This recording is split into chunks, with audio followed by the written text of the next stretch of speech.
Law by itself does not lead to compliance. People comply because they feel it is right to comply, or it is moral to follow that law. So you can draft all the law you want, but when you are doing one thing and saying one thing, then people lose faith in those law.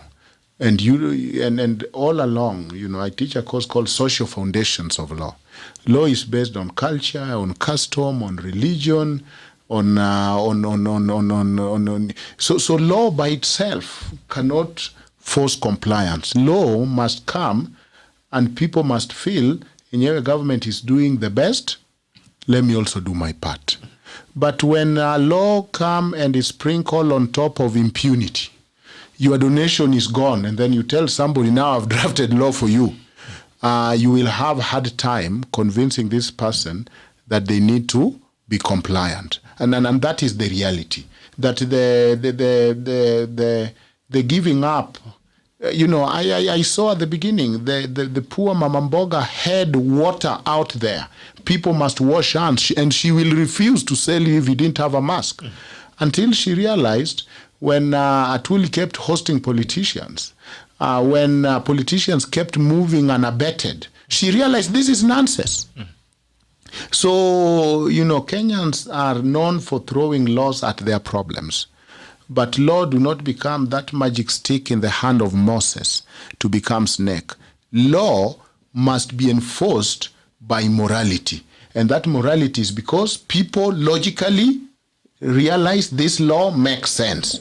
Britain realized that, and people realize, you know what, the government is doing the best, let us also do our best. But if you are not doing your, what ladies like to say, level best, please do your level best. At least. If you are not doing your level, I will do my level best. If you are not doing that level best, to come. I will do my level best to come. So you may ignore your level best yako, and then you shift the responsibility.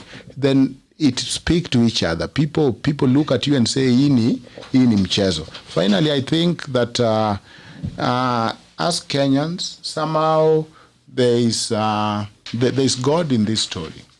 The rate we are dying is not the rate that, with all that has happened to us, we should be dying.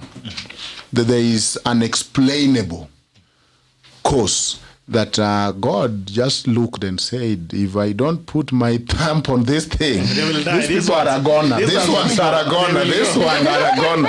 So, Mungu ametoa nguvu yake. And that is reality. That with what is going on, as the doctor said, really 1 out of 3 have COVID, asymptomatic. People are not dying at the rate where other countries are dying. In fact, scientists are saying, can we say Africa is the healthiest or healthier population than the rest? You see, the other countries are now going through winter, and it's going to even be worse because during winter, air does not circulate.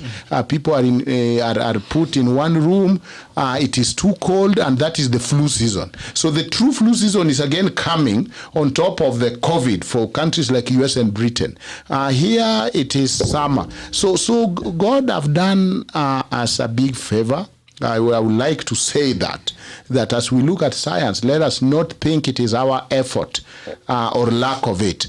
God have already put his thumb on this continent, that the rate that we are dying is not the rate we should be dying. But at the same time, let us do our part. That our part means let us not be tired teaching people. When diseases like HIV came, some people don't think a disease is real until it kills their loved ones. Yeah, sure. Yeah. Until it hits home. Yes, and I used to see very big posters saying, HIV, si uchawi, si nini, it is real, and still people will stand on by those posters and do whatever they want until people started actually dying and people celebrating funeral. It is not a good thing to celebrate funeral because people don't come back when they are dead. When they are dead, they are really dead. So let us do what we can do really from this side of the grave rather than on the other side of the grave. It is terrible. I have seen a body in a body bag.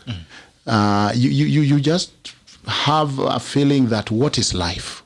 And then that's what Psalms is saying. What is life? It's like breath. You know, somebody dies and then they're taken and then they're put in the body bag, zipped up to the top and carried.